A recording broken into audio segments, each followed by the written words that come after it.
I mean, I'm glad. I'm glad no one was like, well, this isn't very interesting to listen to, but let's talk about it anyway. I hate this. I'm going to share it now. Enjoy this hot garbage.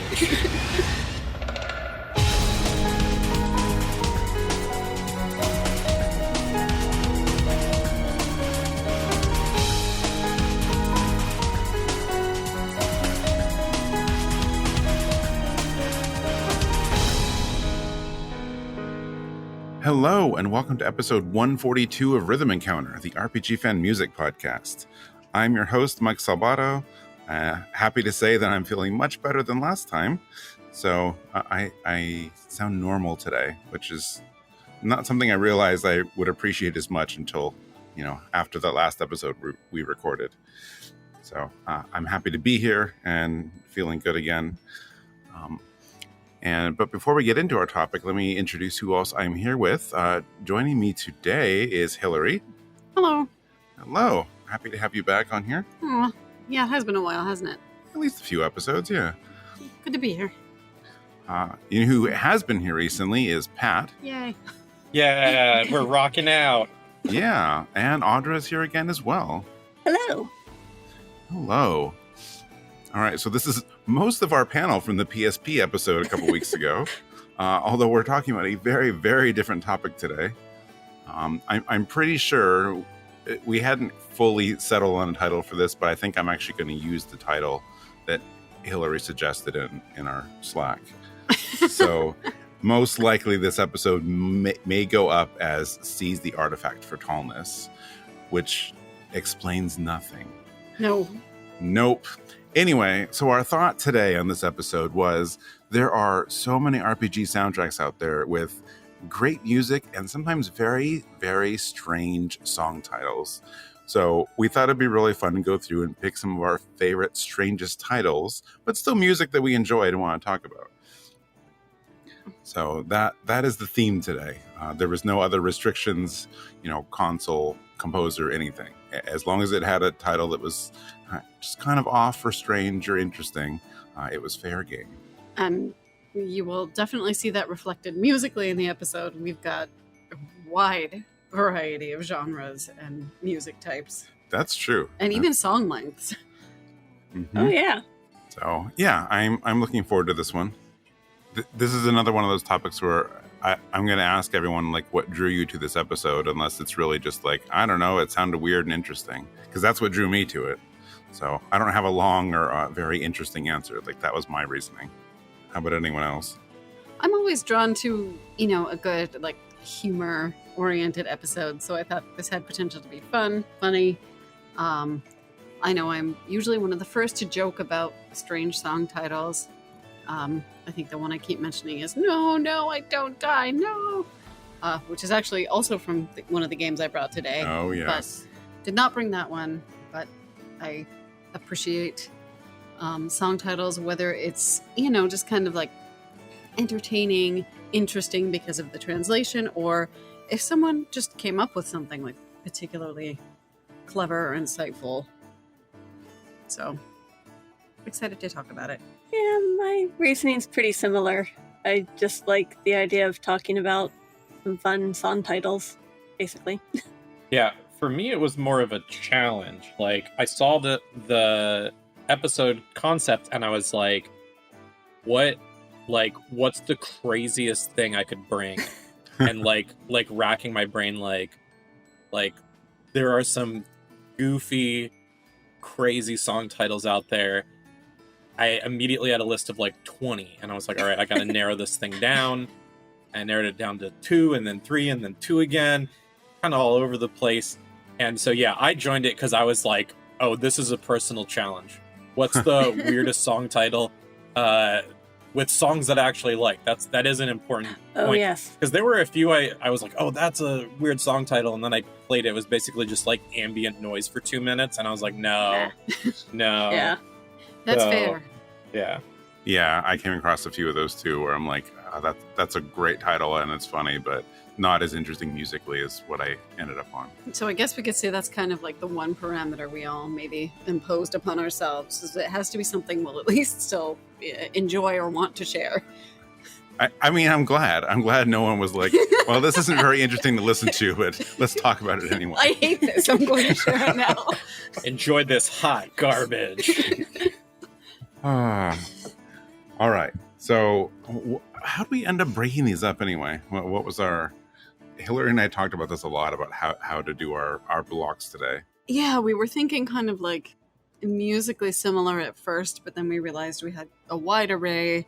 So I said something about finding maybe different themes that weren't exactly musical. We noticed some of them were kind of stories that took place in like a little bit more modern setting. Yeah. So they're some were like sci-fi. Yeah. So our episode today is vaguely structured around like setting and theme of the games, but it's a little loose, but that's okay. We got to do something to try to like combine these strange things, right? Oh yeah, very true. Yeah. So let's get to our first block then. We're starting with Pat. Pat, what is your first oddly titled song? I brought a Sunbaked Throb from E7. That's a good one. Yep. And then Hilary, our title track of this episode. Yes, our potential title track. I brought Seize the Artifact for Tallness from Eternal Sonata. Awesome. Let's go listen to a Sunbaked Throb and Seize the Artifact for Tallness.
All right, folks.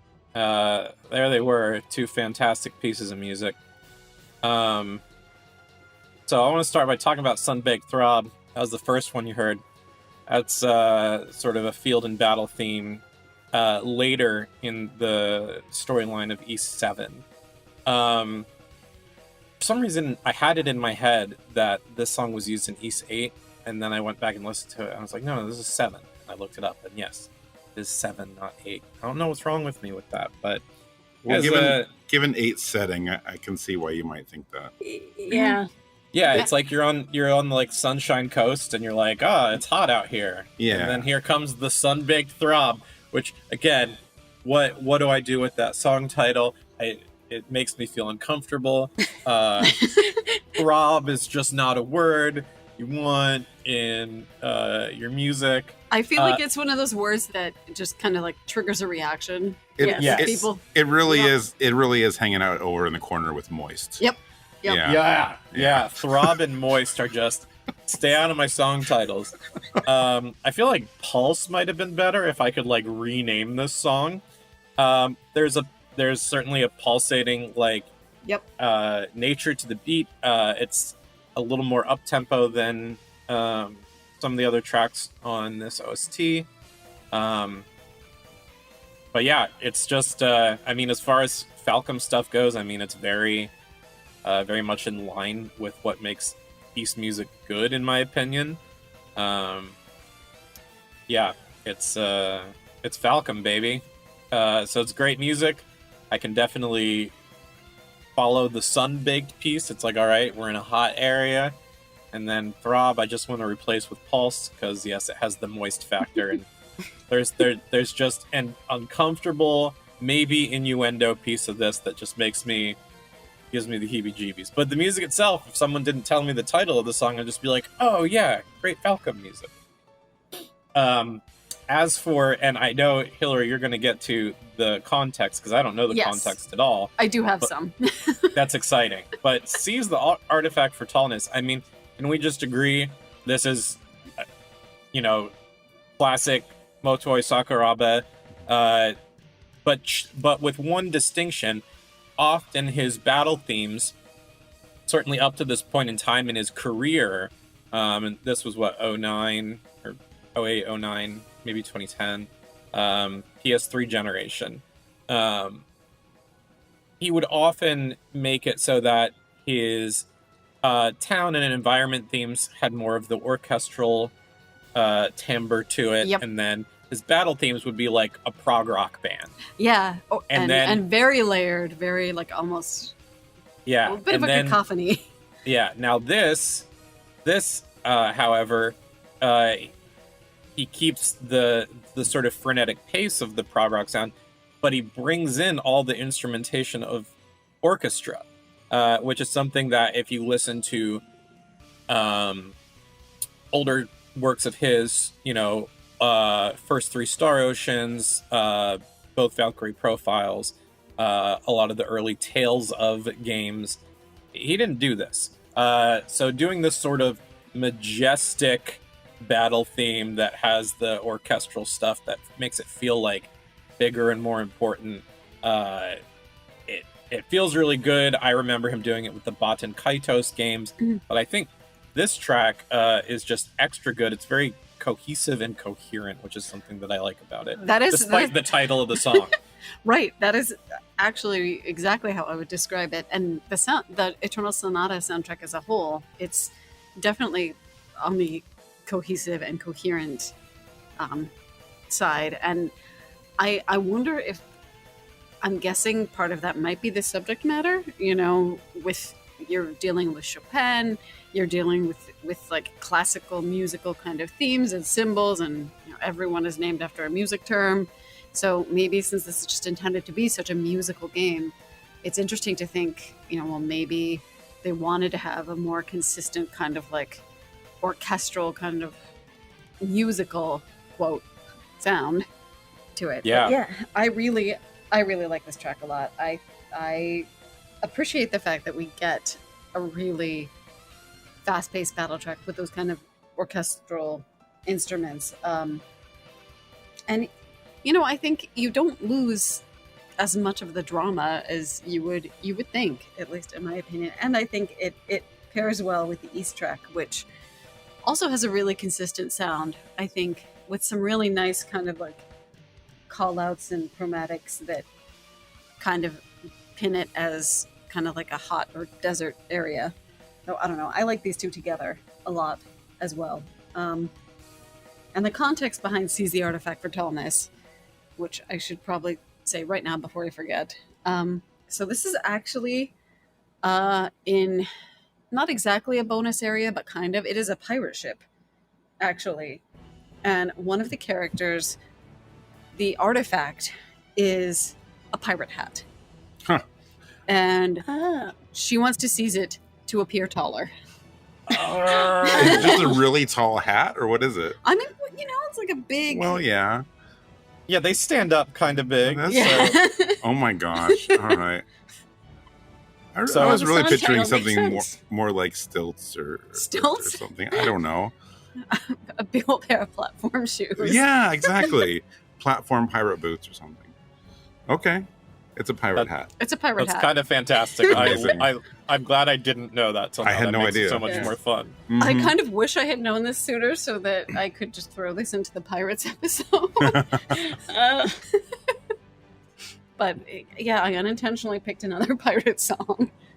Sort It's of. an honorary pirate song. Yeah. And it's like, this is kind of your standard JRPG kind of like menacing kind of ghost pirate ship that shows up sometimes, and it's not I don't think it's like a completely required area, but it makes things easier if you do it and get through it. I was definitely a big fan of the strings in this one. Yeah. It's just so... I thought for sure listening to it, because of just like the level of like intensity and drama, like originally I was writing, I was like, oh, this must be a battle theme, and you're like, no it isn't. Which is fun, because we get so used to certain sound, associating certain sounds with certain things in RPGs. Yeah. And if you didn't know the context, I mean, that's definitely what I thought this was, but Yeah, it's like an area, right? I actually need to clarify whether it's because it was actually kind of hard to find specific information of whether this was like special battles on the ghost ship or just the ghost ship. So it might. Oh, it might be a battle theme. Yeah. Either way, it's on a ghost ship. It is on a ghost ship. Yes. Cool. All right. The Ease song, between the title of the song, of course, and then the habit, a lot of musicians have of using, especially in like video games and RPGs, using like certain types of instruments to convey certain settings, like a desert setting. I definitely get a hot vibe from this one. I think it's the instruments, and I'm not really sure what exactly kind of drum we're meant to be hearing here. You looked it up, Hilary. I forgot what. I hope you wrote it down I remember. because we looked it up. And I remember. It sounded not quite like, I can't 100% say, but it sort of feel like it was maybe meant to have kind of like a tabla drum kind of feel. tabla drum. Okay. Yeah, I don't know. Yeah, Yeah. the pitch shifting that you can hear in it is Mhm. very like Central Asia. A lot of countries in that region use drums like this. Right. It is some sort of pitch shifting drum, but I couldn't quite pin it as like specifically a tabla drum or. Gotcha. I mean, I really wanted to just like call that out specifically because like that was the star of the song for me. Like that really is what like set the tempo and the mood of the song. So it was a lot of fun. And again, like I can definitely see, because of the setting and because of like the vibes and the feel you get from this, like why you could easily think that this might be from Ys 8. Yeah, it also reminds me of the track from our workout episode that was years ago. Oh yeah. At this point, that was a Falcom Ys beach song. Oh shoot, yeah. Which song was that? I'm gonna look that up while Audra talks about stuff. Oh, well, I was just saying, I love this pairing. I think both songs are excellent, and I love the instrumentation, especially in the Eternal Sonata one. But Oh, good. you can't really argue with the good Falcom song, even with strange titles. Yeah, I would put these two on a playlist together. Mm-hmm. They're both high energy. All right, so episode 53 of Rhythm Encounter, our workout episode, did feature Sunshine Coastline from Ys Sunshine 8. Coast. Yep. I had a feeling that's what it was. Yeah, Yep. Yep. Okay. because that I is a think- good workout song. Yeah. I think that was Solosi's pick, so thanks. Yeah, that sounds right. Of course, if you're listening and want to check it out, you can of course go find episode 53. That was a fun episode. It was. I recommend it. But I'm just gonna make it easy for everyone and put a link in our show notes for it. Yay! All right. So I don't know if you wanted to work out to this block, you could enjoy the titles and also work out. Exactly. Are we ready to talk about our shopping and slaughter block? Yes. Should I reveal? Actually, I did not say why out of all the wild Sakuraba song titles. Oh. This one stood out particularly to me. I meant to start my description with, "Hi, I'm 5 feet tall and I want to seize the artifact for tallness." So yes, as a short person. I thought you were, but I wasn't going to make you reveal that or talk about it. No, I'm good. Okay. Well, we have to get you a big pirate hat then, I guess. Yeah, there we go. All right. Well, maybe we can go shopping. Yes. And find one. And laugh about forgetting to buy one. Yes, exactly. All right. So our next block is starting with Audra. So what's your first song? My first song is Holy Death Strike of Slaughter from Code of Princess. No time for subtlety on that one, huh? Nope. Nope. And then after that, my first song today is When We Laugh About Forgetting to Buy Something from Atelier Ryza 3. So let's go listen to Holy Death Strike of Slaughter and When We Laugh About Forgetting to Buy Something. What a mouthful.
Well, when I first decided to join this podcast, I knew I was going to probably bring on a Code of Princess song because that game is so ridiculously over the top in how it handles a lot of things that I figured that a lot of their soundtrack titles would be also a bit interesting.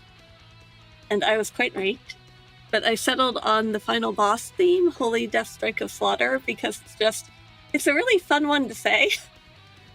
Yeah. And the instrumentation is great in it. I mean, I love how it starts off and you can get really like the sense of the holy and almost like peaceful. And then it kind of brings in the death and the strike and the slaughter. Which is fitting for actually the princess character in the game. She's actually she's peace-loving, but then she also can slaughter things with the best of them. So it's a really fitting song for the game. And I just kind of love it's a fun title, but it's also a really fun final boss theme. I think it's a great action RPG theme. Yeah, I really appreciate that kind of tie-in with the game and the context and the character specifically, because one of the things I noticed about it is and this is kind of a trend. Many song titles do this, but kind of the fascinations with opposites and the juxtaposition, right? You have the holy, and then the rest is just death. Yes. And that's true of a lot of like JRPG characters, right? A lot of them wrestle with that kind of theme of, a lot of the games revolve around fighting, but you were supposed to be a hero, and so it's just seeing it shortened into a song title like this is entertaining but telling, and something that you definitely see here and there. Yep, I agree. And I just I love the Atelier Ryza music, and I haven't heard many songs from the third game in particular, but I just love how cheerful it is. And it's kind of like a thing of the title, you can almost look at it and be like, oh, it's something you can laugh. It is something you can laugh about. Like the instrumentation's just that light and energetic and cheerful, and I kind of just love that about that piece. Yeah, we actually haven't really had much. I don't know if we've had anything from any of the Ryza games, which is one of the reasons I did it, because I have several soundtracks for earlier games in this series, and there's a lot of great choices. But I'm not as familiar with these three, so that's why I started looking into those. So, and I'm glad I did, because there really are a lot of great songs in there. Those soundtracks, just the series in general, are so full of like super literal songs, like "I am doing alchemy" or something like that. Look, I did it, which like are funny on their own. You know what I'm going to say now, right? What? Wow, you've done it. Yes. Thank you, Star Tropics reference. And then you have things like this one, one that I've brought on the show before, "The Sound of Leaves Rubbing My Back." I forget if that was from Theoris or Sophie. That is so specific. It is. It's very specific. That one's on episode 46, by the way. But just the series, like the composers, like they're so good at conveying this like jaunty, like happy sound. And this one has like such like warm and cozy like strings, even though it's overall it's a really like cool upbeat sound. I'm guessing by the title it's probably some town theme or like a town event theme with characters literally shopping. Otherwise I wouldn't know why they even titled it this. But it's just fun, like it knowing, playing these games and knowing what the settings are like it really fits just the feel and the atmosphere of those games. So it was a lot of fun, and Hilary and I were both going through this one, and we kept going back and laughing at this title. So I was like, all right, this has to be the one from this game, even though there's a lot of great choices. I appreciate you bringing it. Yeah. And then a little bit on Code of Princess, which I don't know much about it, despite its like semi-recent remake. I don't know a lot about Code of Princess besides the fact that I wish the protagonist had a better armor design. Most of the characters wish she did too. It's actually like a really funny in-game joke. Okay, you know what? All right. Well, credit to them then for at least acknowledging that. But like, I was not expecting. I'm not saying Falcom has the market cornered on like rock and stuff in games, but it maybe because we were listening to Ease and we're talking about Falcom. But I got sort of a Falcom vibe from this one. It's such a cool boss theme. Once I realized, of course, that this is by Ace, it clicked a little bit more for me. Because then I was like, oh, okay, well now Xenoblade. Yes, I can really see some of this sound in future Xeno games that they would do later. But no, great choice.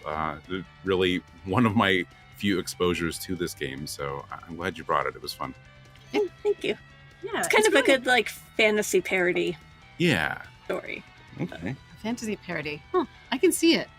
And it's really interesting hearing a little bit more about, these games, how both tracks have these different components that really create an atmosphere. Like Coda Princess song, you can see some of these kind of like fancy, holy trappings, like the piano, the bell, the fact that you do have like the rock and electric guitar, but what it's playing kind of has a baroque kind of cadence to it. So it's kind of got these like fancy trappings, but it's still very much like a driving battle song. I think I wrote in my notes that I was picturing like giant mobs of enemies rather than a boss, but yeah. similar feel. And then, Ryza, it does it less with instrumentation, but it's still with the way it kind of the phrasing and the way it constructs the melody. You do still get that very, very strong scene, that sense of place. I really like a lot. I wrote that it feels like walking down a busy street on a day that you have set aside for shopping or exploring. Yeah, I like that. Yeah, I think that's a good way to describe it. Maybe even like just laughing with friends and hanging out. Yeah, exactly. I guess one of us should probably play this game and confirm this.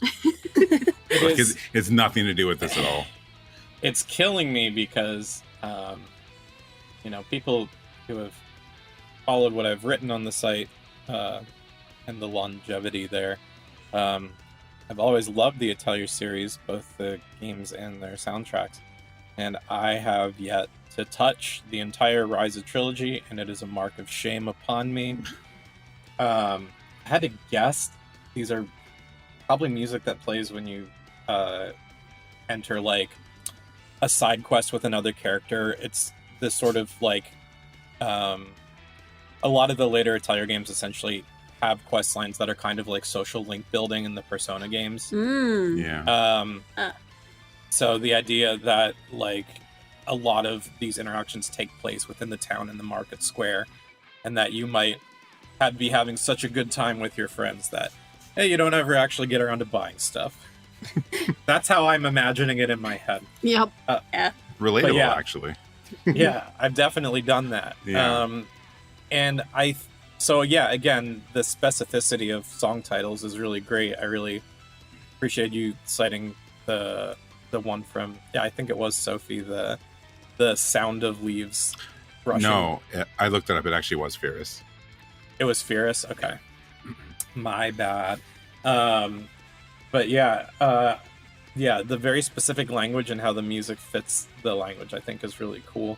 I do think that with the length of the title, it makes me think of like this current trend with manga and anime of like stupidly long titles, like my boyfriend is a level 100 dragon, so now we're gonna marry. It's like that's the title of your whole thing. Except something went wrong. Yeah. And our parents don't approve. And also my best friend went missing. Yes, Wow. and also that's about right. Yeah. Oh, So goodness. I want that trend to stop. And yeah, I think a lot of people do too. yeah, I hope it ends soon. But it's humorous in small doses, and I liked it with this title. Yeah. Musically, I'll note for our music theory fans out there, this song, the first portion, if you break it into an A side and B side, the A side is really avoiding resolution. It's really lingering on 4 and then 5, so it's just sort of 4, 5, maybe a little minor 6. And then in the B side, which we could think of almost like a verse chorus thing, you're doing a lot of resolution back to 1, but still focusing on 4. You'll go 4 to 1 or maybe 4, 5, 1. And when we hold that 4, 5, there's still motion, like there's swaying, but the lack of resolution kind of allows for, like, it just gives chill vibes, if you will. There's a brightness to using a 4 or subdominant chord, but the way it's held here, and then with like the chord structure doesn't have a lot of movement, but then you have tons of movement in terms of the melody being fast and vibrant, and like the violin is just always killing it on these Atelier soundtracks. It really does present like really a good this town is not boring kind of vibe. Like you can relax here, but it's not lame. And that's actually, like, if you as a composer are tasked with writing this kind of music, you really have to know what tools to reach for if you don't want to screw it up. There's a lot of, like, if you go back to the, like, especially like the PS1 and PS2 days, there are a lot of game soundtracks where these kinds of town themes are just really built around peaceful, but not with this kind of energy, so it results in just boredom. Or kind of stagnates. Yeah. And the Atelier series has managed to consistently make, in my opinion, town themes some of the best music. And I think it's this sort of knowledge about how to write that makes it so good. So I really did like this song a lot, and it makes me think I really need to just buckle down and, like, if not play the whole trilogy, at least go through the 3 soundtracks, because holy crap, that was a good song. The first game is really good. I need to play the other 2. Yeah, I've heard nothing but good things from people who've played the games, and I've played everything up till I didn't play Lulua, and there might have been another 4th game that someone released somewhere other than Lulua, because Lulua was like a 4th game tacked on to what is that trilogy? The Arlen trilogy. And I think they might have done another 4th game recently. And then they did the remake of the very first game, which I haven't played that either. That looks really cute, you know. I know, I really want to play it, and with Kumi Tanioka doing the remade soundtrack, I really want to hear that too. I need to just listen to that soundtrack both. And I think, Pat, you identified exactly the musical elements that I think I was picking up on when I was thinking of, like, the crowd, and I think that's those chords and that kind of lack of resolution is how you kind of get the feeling of, like, oh, well, my objective of shopping wasn't quite accomplished, not quite resolution, but it's still chill and peaceful. Yeah. I think if you want to find that particular sort of chord progression and movement in other soundtracks, I think there are a lot of tracks on Suikoden 2 and 3 that have something like this. So if you want to look for something older that does it right, in my opinion, that kind of grabs this, I was just thinking in my head. I can see that. 2 and 3 had a couple songs like this that really did this kind of, we're going to hold, but we're still going to be interesting, right? Yeah. Oh, I didn't talk about Code of Princess. Ace is a great sound team, and this proves it. Right? Before we were all jamming out to all the Xenoblade stuff, like, I think even before Code of Princess, they also did, like, an MMO soundtrack. I can't remember which one, and that was really good too. Yeah, this is a good final battle theme. I do like the very obvious juxtaposition of, all right, we're doing a piano solo, and that's our sacredness, and then we kick butt, and that's our death strikes and slaughter, which is, it's just this sort of overkill language, which I think, like you said about it being like a parody kind of story, Audra, like, that language just fits very well. And it's just sort of over the top, and it's a great battle theme, right? Yeah, it's solid. And I think, Mike, you had said before you knew it was Ace, you're like, this could have been a Falcom battle theme, which, like, that totally fits. I could very well hear this in, like, Felghana or, like, East Origin. Like, this song's just, super, super good, super rockin'. Yeah. Emil Chronicle Online was the MMO. Something I've never heard of until this day. Which I think I've written a review of that soundtrack. Yes, because I'm looking on VGMDB and there's one review linked, and of course it's for us. So there you go. Yeah. They also did Fantasy Life, which I did not realize. Oh, I didn't know that. Yeah. All right. I think we should move on to our next block. I did want to mention really quick though, because when Audra said that Code of Princess had a lot of good titles, I did look it up while you were talking about that, and you are correct. Hilary, you were laughing at one. Which one were you laughing at? I was laughing as "Shall I curse you?" ? Yeah. I love the idea of asking someone. You want to curse now? The amazing Mr. T. Come see my discounts. That's a good one too. Yeah. Now it's for real. Yeah. Yeah, that would have been. I would have had a hard time choosing just based on titles. Those are good ones. The Meaning of Tears. Oh boy! All right. Ooh. I think we are ready to move on to block 3. How about you? Yeah. Cool. Sure. All right. Well, we're starting with you again, Hilary. Yep, it's on in this block because we are looking at some slightly more sinister music, and my choice for this is from Shadows Over Loathing, a soundtrack that is very near and dear to me, and the song title is "It's On Like Necronomicon." God, it's one of my favorite titles. And Audra, what is your second song? My second song is Fish Force from Penny Arcade's On the Rain Slick Precipice of Darkness, Episode 4. Now, did you bring this because the song title is ridiculous or because the game title is ridiculous? Because it works on both levels. A little both. Yes.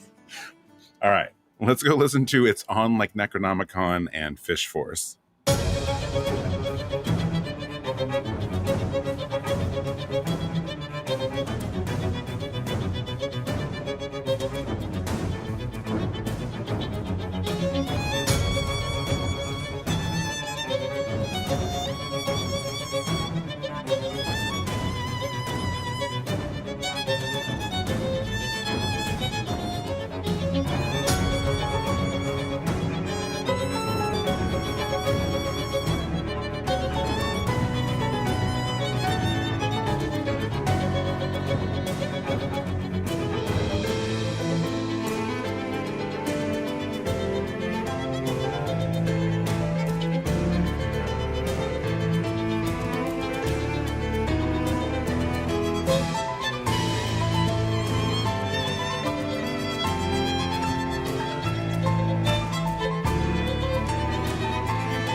villains to our very core. Heroism's out the door. Saving people isn't what we do.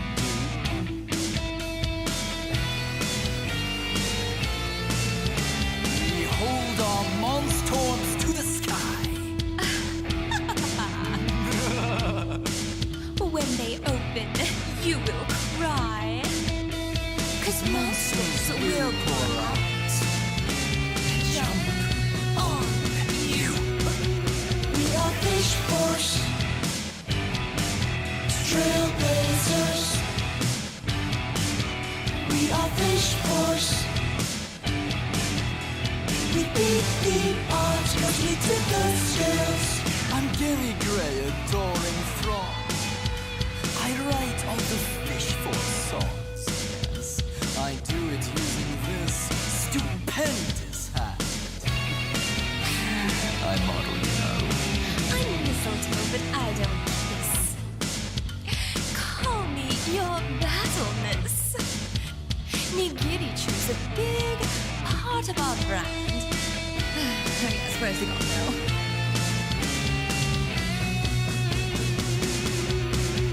We are Fish Force, Trailblazers. We are Fish Force. We beat the odds 'cause we tip the scales. Get it? Because you know scales. Within my oar, the world is a memory. All of my enemies howling the dawn. A grown man so lost in us, like feathers shining, like talents pining. Terror on my heart.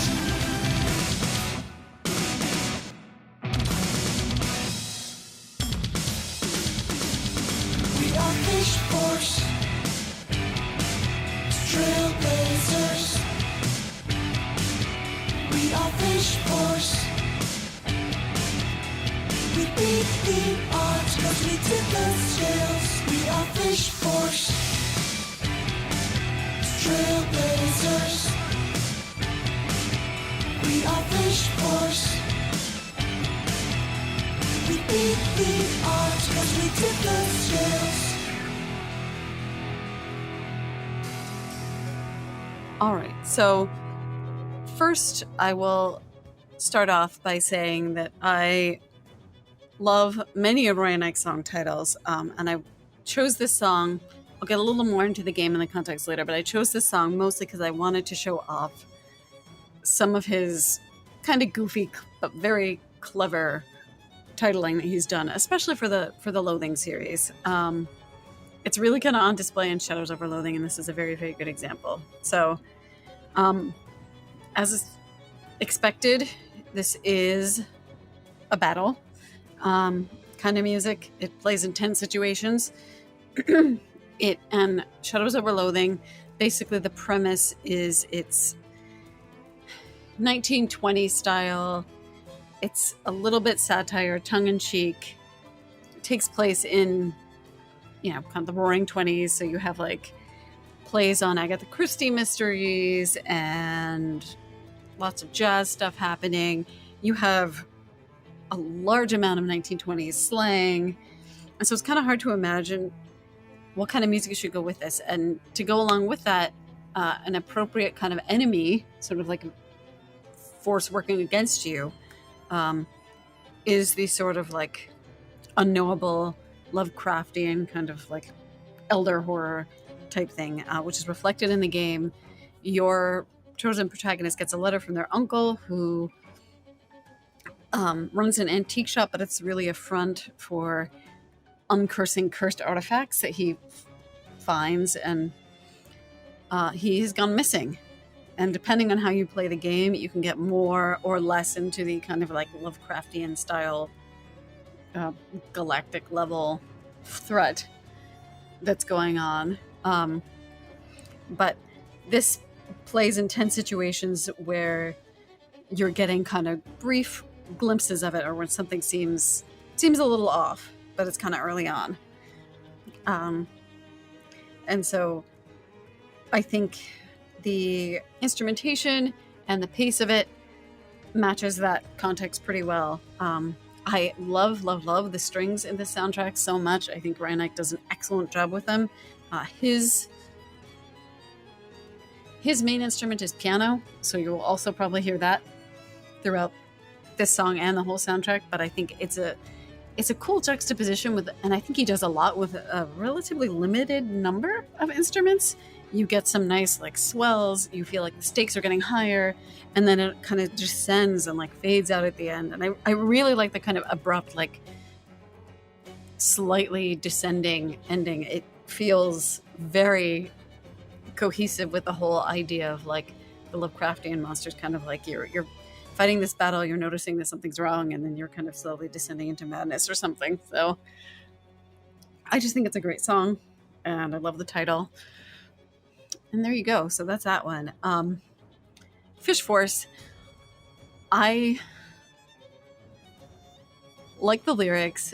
I definitely got the image of a very different type of villainy, and I love having these two next to each other because this is very like kind of in your face, like Saturday morning 90s cartoon, probably a Team Rocket parody. Yes. But it's still entertaining, and it almost has kind of like some slight musical theater vibes to it, I think, too.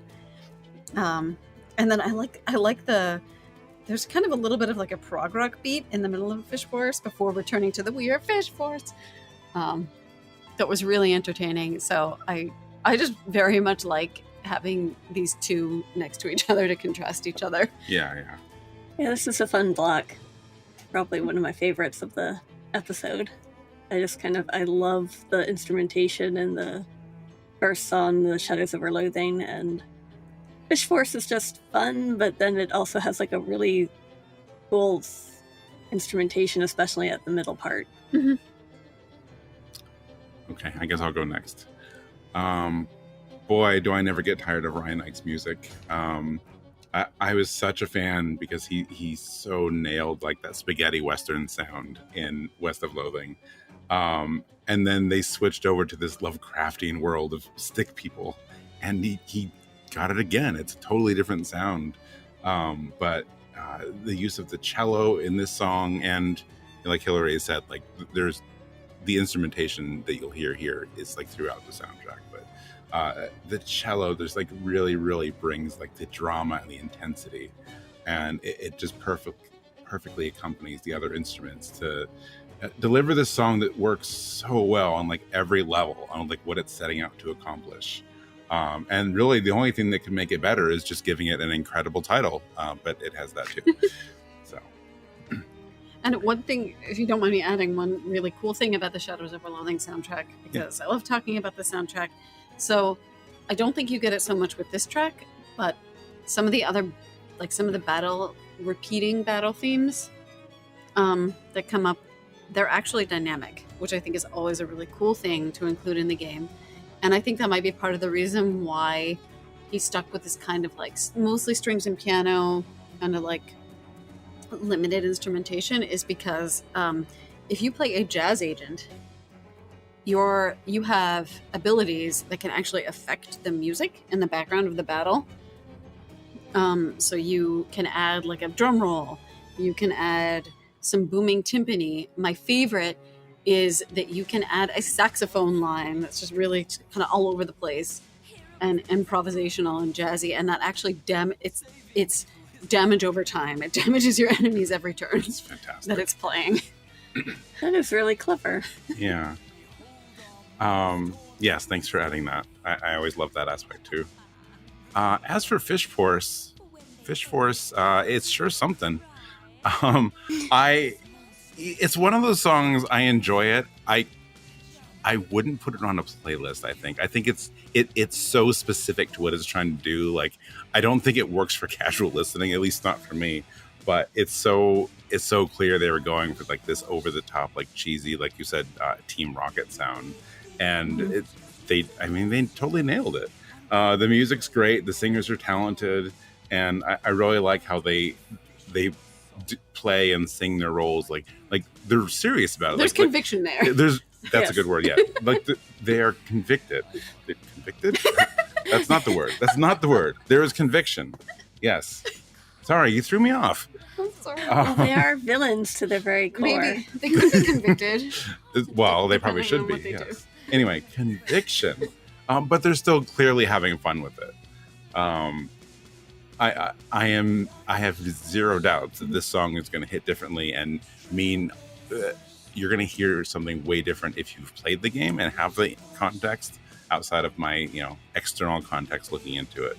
But it was fun. It's a fun choice and very, very unexpected. It makes me curious about how it's integrated with the rest of the soundtrack, because in a game that, is probably a little bit of a parody, probably a little bit tongue-in-cheek, at least like story-wise, because it's Penny Arcade. Yeah. Like it's probably a little, a little bit of humor, a little bit of satire, a little bit of farce.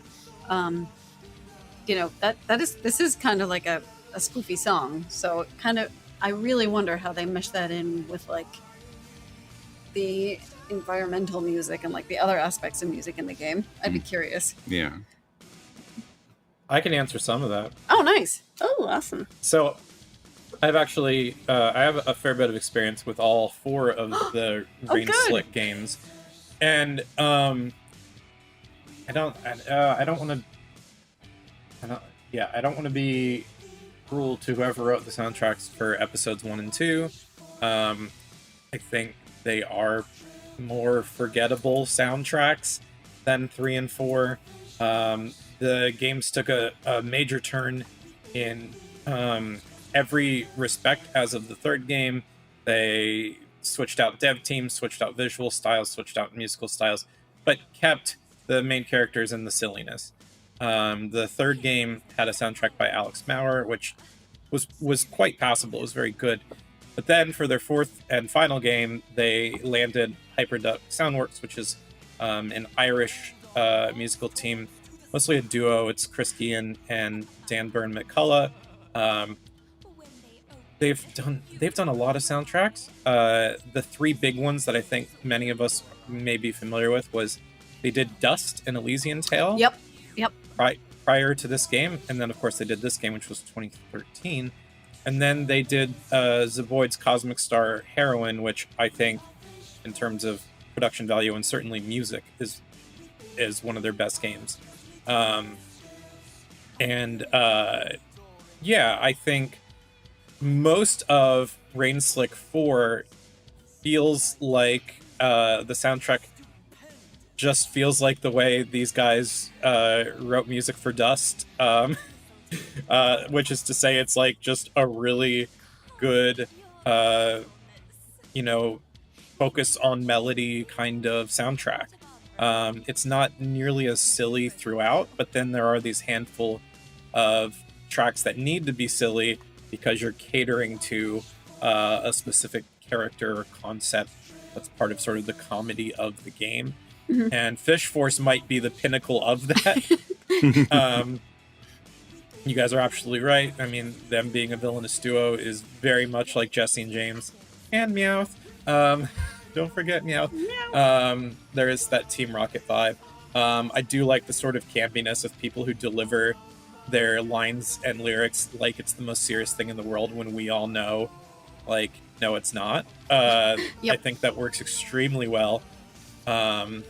And sort of novelty, silly tracks like these deserve goofy names, and I agree with Mike. I wouldn't put it on a playlist. And in our next block, I chose a song that has a very similar quality to Fish Force in that musically it's funny and it fits a character or characters very well, but maybe isn't worth listening to on repeat listens. Yeah, agreed. As for Ryan Ike and Shadows Over Loathing, okay, so I hadn't listened to this whole soundtrack yet. I had listened to West of Loathing, and to see the evolution in the game's choice and style, and then Ryan's ability to just completely match the change, right? It's really impressive. I haven't listened to the whole soundtrack, but this track it's okay. The fact that it's on like Necronomicon, which to me I'm thinking it's on like Donkey Kong, which means we're going to be silly, right? Just like Fish Force is silly. But then the music itself, not silly. The music itself is like, part of me is like, it's way too good to have a silly title. But then I'm like, who am I to make that decision? So, you know, I'm just some critic and commentary guy. Ryan knows what he's doing, so he can name it whatever the heck he wants. Musically, it sort of straddles the end of the 19th century and early 20th century. Mhm. It's more neo-romantic than it would be considered the popular genre of early 20th century, which is Impressionism. But what this music has in common with both of those eras is really good chamber music. You Yep. pick a handful of instruments and you work them to their like sort of max capability, and you also find ways to make them work together. And man, like, just again, musically, I would love to see a transcription of this. It's so clever and so captivating. Like a lot of, like, in my heart of hearts, I'm like, if like you just get like Chopin and Liszt and sure Debussy, even though he's impressionist, and just like get them together in the 21st century and say, write music for your stick figure game. They'd be like, we don't know, but they'd come up with this. Wow. And so, yeah, That's high praise. I know precious little about Ryan Ike. Again, I know the West of Loathing soundtrack, but I know he's done other work. I'm not familiar with it. And yeah, I'm just a huge fan of this song. I think this might be my favorite track on our entire episode today. I really do love it. It is really good. Aw, Yeah. I'm so Yep. happy to hear that. I'm happy to share. What you were just saying kind of puts why I like the soundtrack so much into context for me, because I didn't really like equate it with my love of chamber music, but I love chamber music. It was my favorite type of setup to play when I played cello. And it's one of my favorite types of music to listen to in terms of, like, you know, more instrumental music. So that actually makes a lot of sense why Yeah. I like it so much. Mm-hmm. Well, great choices. Real quick before we get to our next block, we keep talking about things that happen to reference older Rhythm Encounter episodes, but since we were talking about HyperDuck, I'm going to mention a third thing in our show notes is on Rhythm Encounter episode 28. This is back in 2015. We actually interviewed HyperDuck. We interviewed them. SoundWorks. That's right. So Oh, go wow. check that out too when you're done with this one. Oh, great. All right. Are we ready to move on? I guess. Yes. You This was a guess. fun block, but I guess. I guess. All right. So we're moving on to our sort of science fiction, science fantasy final block today. And my second track is from Xenoblade Chronicles X, and is the lovely So Na, So Fern. I love that title. All the titles on that soundtrack are so strange. There's one that's like really just a mess of like letters and numbers, which I almost went with, but I like I was this. surprised you didn't. Well, musically, I like this one way more. So Right. so, Yeah. So Na, So Fern. And Pat, your second song is, I'm very curious how you're gonna pronounce this Well, one. I'm gonna use the characters as well. This is all caps, exec underscore cutie pump / period. And that, if you know that language, you know that's from an Tonelico game. This is from Tonelico 3, which was localized as Tonelico Qoga, the Knell of Ar Ciel. Real quick before we get to the music, just because I'm curious, why did they not just call it 3? Do you know? When they localized it, Yeah. Qoga, I don't know why they didn't choose 3. Qoga does mean final in the Hymnos language. I think Gotcha. they just were Okay. going for a stylized thing there. Well, that's cool. Yeah, I never really looked into that. I thought about it while we were talking about it. Okay. Anyway, let's go listen to So Na, So Fern, and Exec Cutie Pump.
姿勢を正せよハートを戻して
Okay, so I'm going to talk about this music, but over the break, Pat, you looked up something to find out that I was sort of technically pronouncing this wrong because I had no idea what they were going for with this title. So do you want to share really quick what you just learned?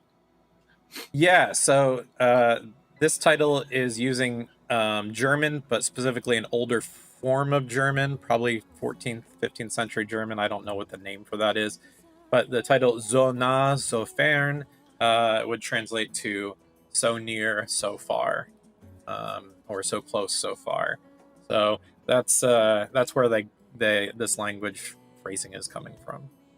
That's so fascinating to me. I didn't realize. I'm just like, it actually makes the title less strange, except for the fact that it's using like 14th, 15th century German to convey that. So, yeah, I'm glad you looked that up. That's very interesting to me.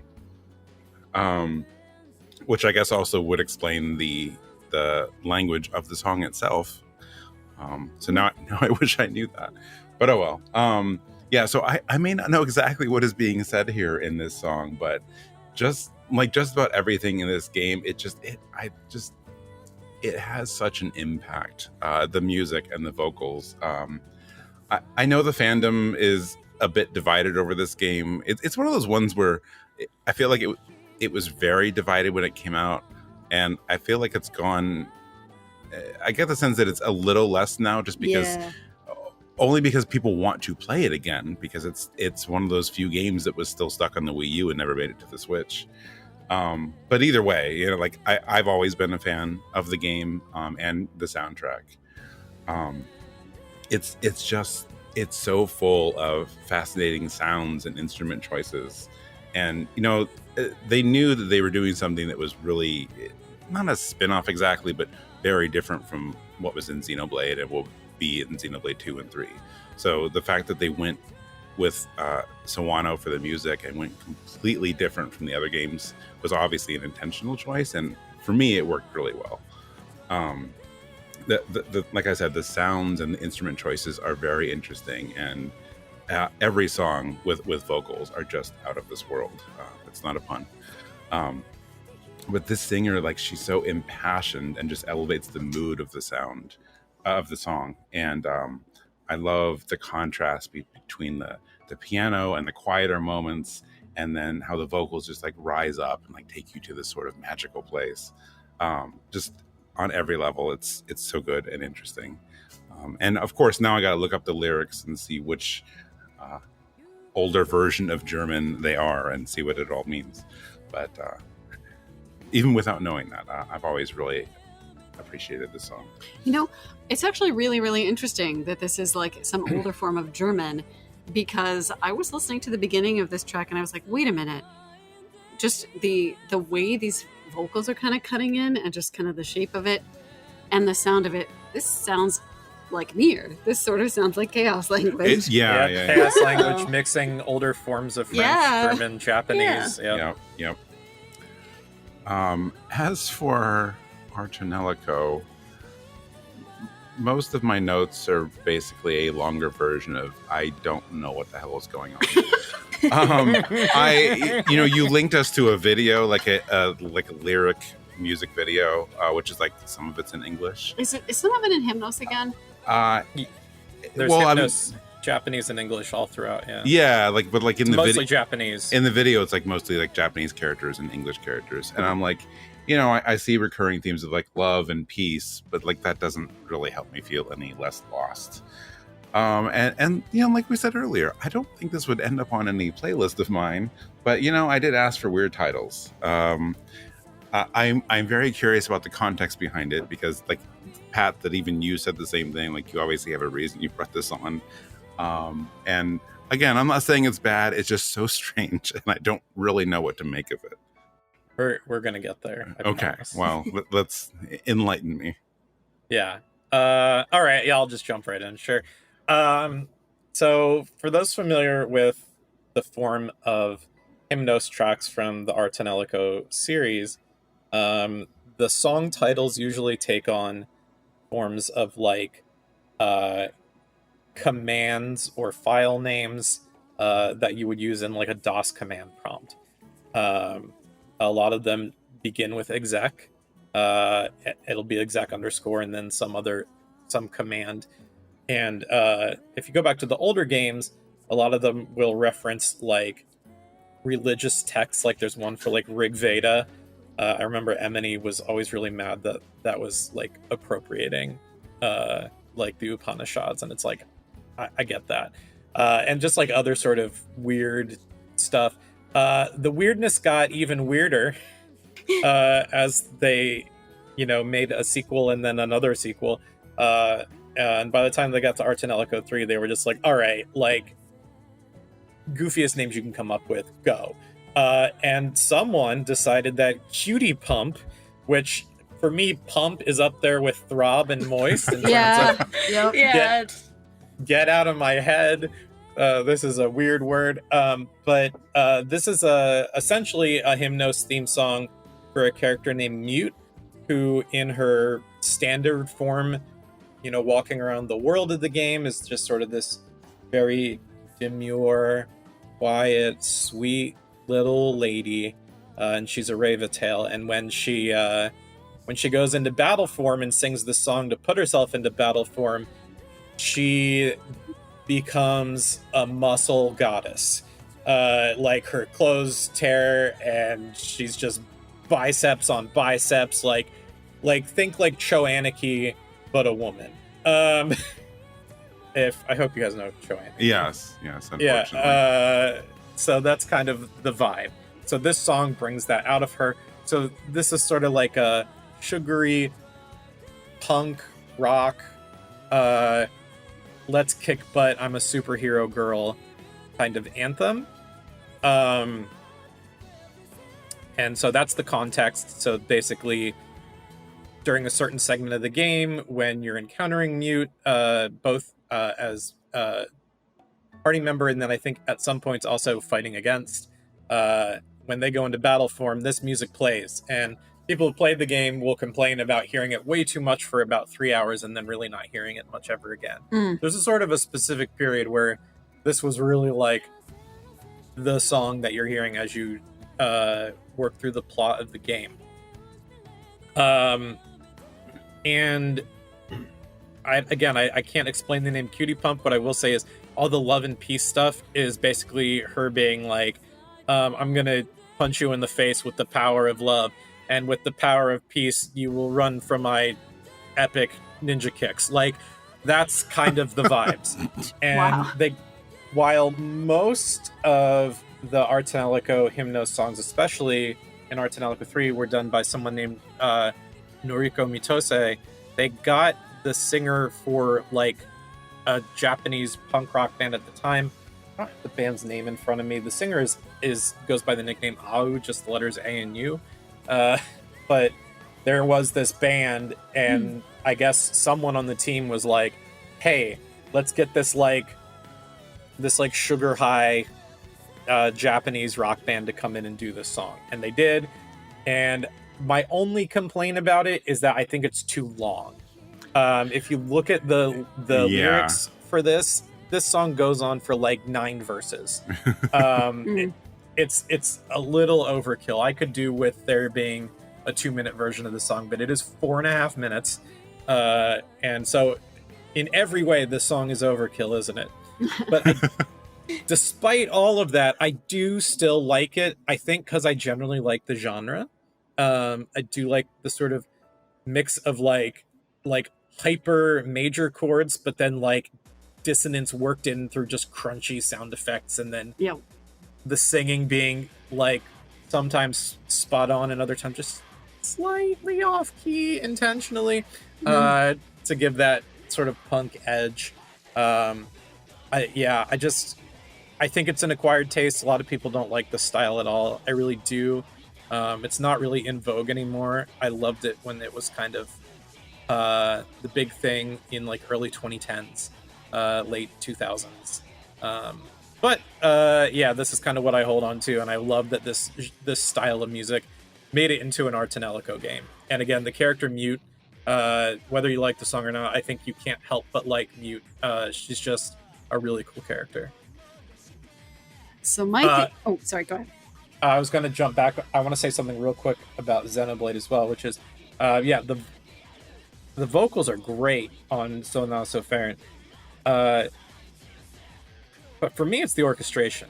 Hiroyuki Sawano has this crazy range where he's kind of known for, I can do great orchestral stuff, and then I can go completely nuts with weird electronica, cacophonous nonsense, right? A lot of people know him more from his anime work. He did Attack on Titan. My absolute favorite work of his is he did the end credits to Metroid Other M, which is a game that doesn't really need to be remembered. But I didn't know that, actually.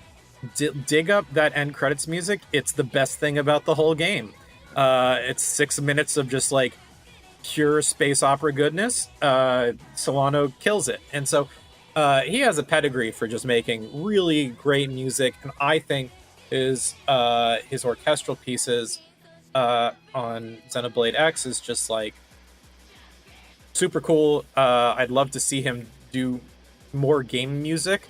I think who said Nier? Did you say Nier, it was Hilary? me. I did.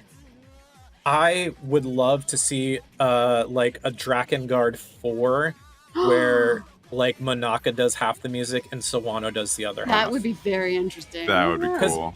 If you go back to like the choice to sample like 19th century orchestral music from the first Drakengard, that style too kind of makes me think about some of the wild choices that Sawano makes in his music, and I'm just like that would really bring back sort of a true to form sound. Actually, now that I'm thinking about it, if they did a Drakengard remake and they wanted to do some additional music, they should just get Sawano on it. There, I said it. All right, I think that's everything I wanted to say. That's awesome. I was just going to add that I think the pump might be like pumping iron, like pump you up muscle. Oh, that would make yeah. sense. Yeah. Pump up your cutie stuff. Pump up your jam. Pump up your jam. Well, no, that does make sense because Cutie and like she's like small and demure, and then she gets like ripped. Yeah, right. So okay, yeah, pump iron. All right, I'm in. It's funny that you mentioned that very specific genre of like rock, kind of punk, slightly off keys sometimes with like the very like fast female vocals, because half of my notes are like, oh yeah, this sounds like these bands that did anime music in that mode during the 2010s, the early 2010s. Yeah, I absolutely love this genre. There was Neko 96. They did the opening theme for an anime called Kuzu no Honkai or Scum's Wish. That is like they write the most catchy music in the world, and I just love that genre so much.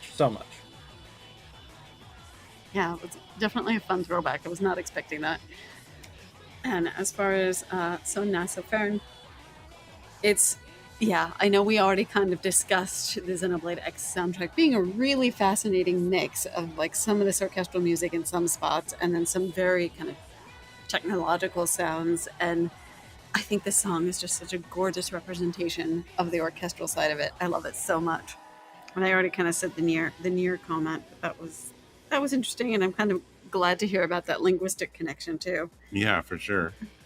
I love the combination of the orchestral and the vocals in the Xenoblade song. And definitely I like the throwback of the tonelico song. Actually, it was kind of nostalgic in a way. Yeah. Yeah. Totally wasn't expecting it at first, but I'm glad it's on here. I feel like we've definitely had a lot of like, I was not expecting that on this episode today. Yeah. Which I guess isn't surprising given our topic, but Right. It's been fun. It's been an interesting session of discovery. Right. Whether Yes. it's why does a song this could have a silly title, or oh, this title means something and I didn't realize it, Yes. or I wasn't expecting that genre of music. Yep. No, lots of fun choices. So yeah, thanks everyone for bringing on your strangely titled but interesting music.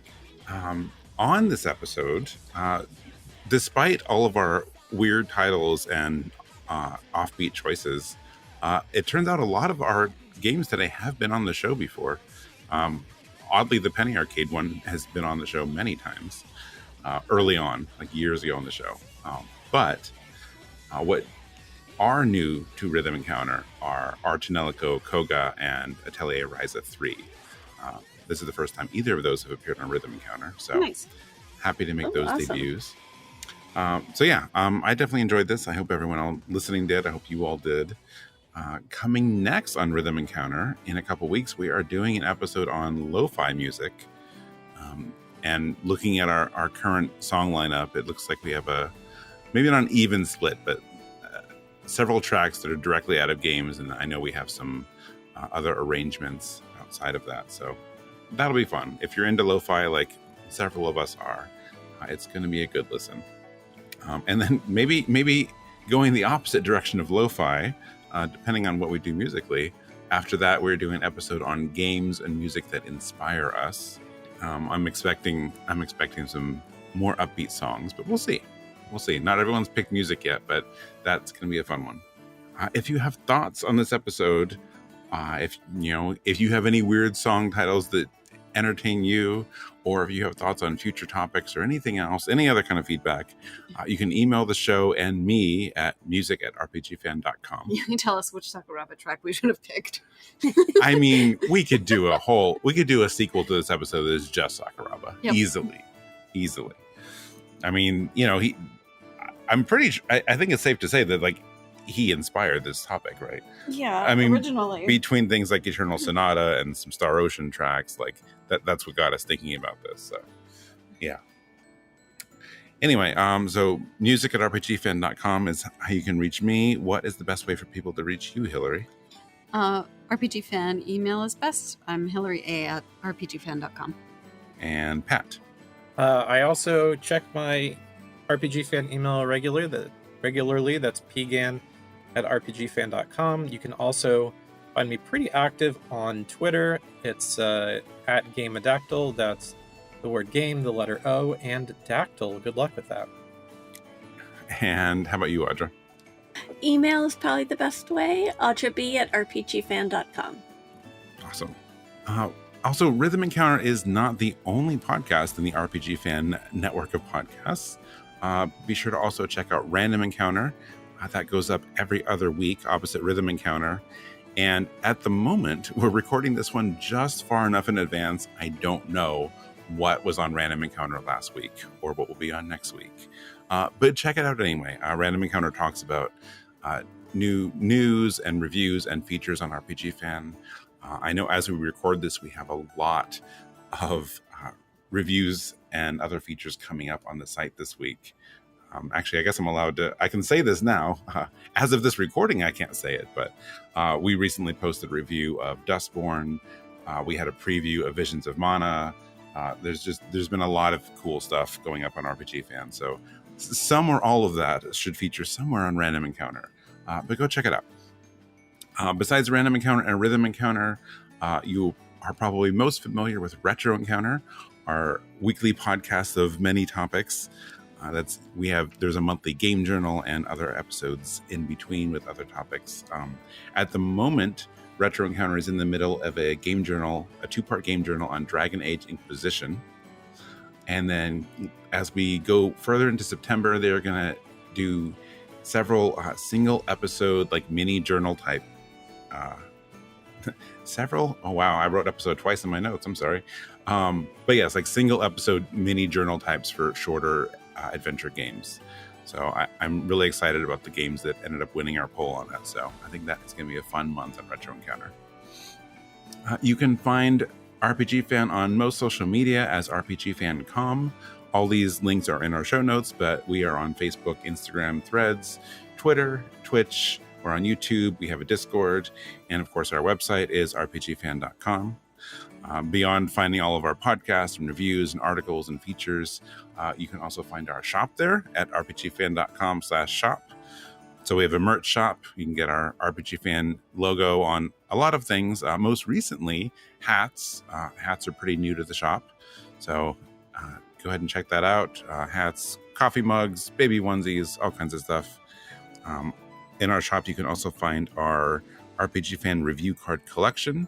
That is a 300-page printed book of our Instagram review cards. If you follow us on Instagram, you are familiar with those cards. So we have a collection of many of them. I'm hoping, I can't guarantee it, I'm hoping later this year or early next we'll do like a volume 2 because we have a lot of reviews. So I would love to put together a second volume. But in the meantime, the first volume is great, so you should check it out. So again, rpgfan.com/shop. Lastly, if you enjoyed this episode, we would love it if you could subscribe or review us on Apple Podcasts or wherever it is you listen. Subscriptions and reviews just help us a lot, help get the show more exposure. So thank you in advance if you have a moment to do that. And to close out our episode, as always, we have a bonus track. Pat, I know when we were planning this episode, you absolutely were adamant about using this song, and I said no, just because of our more or less PG-13 rating of the show. But you know what? We can bleep it out. So I figured let's just go with it. So what is our bonus track today on our strange title episode? All right, this song comes from Shadow Hearts. The song's written by Yoshitaka Hirota. It is a battle theme called Sicking King. I hope you're I hope for you're it happy. being bleeped out, that is rhymes with ducking. Yes. Sicking fudging. Oh, that's good. All kinds of ways you can do it. We can go the good place route, sicking forking. Oh yes, good place is the best censored words. Yeah. Sicking effing. Effing. Which I guess is probably what we would have had to do if we described the song in the episode. Yeah, I mean, that's one of the reasons I'm like, this would have been hard to talk about. If we had it as a regular episode or a regular song, we would have to just continuously not talk about the title. But I hope you're pleased that we got it in here anyway. I am, thank you. You're welcome. And it's a great song from Shadow Hearts. Yes, so, it's a lot of fun. So Shadow Hearts fans, this is for you.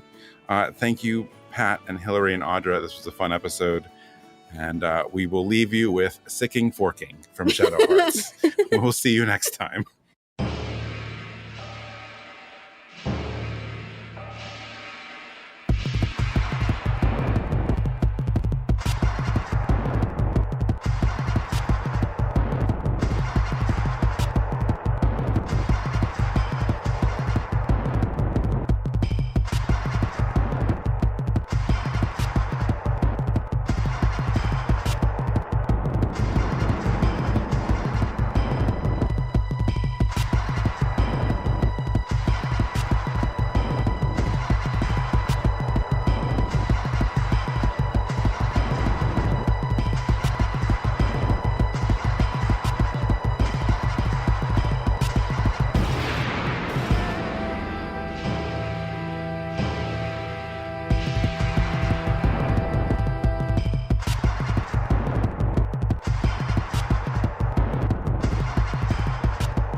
Okay, what's our bonus? Oh no, never mind. I know our bonus track. Oh geez.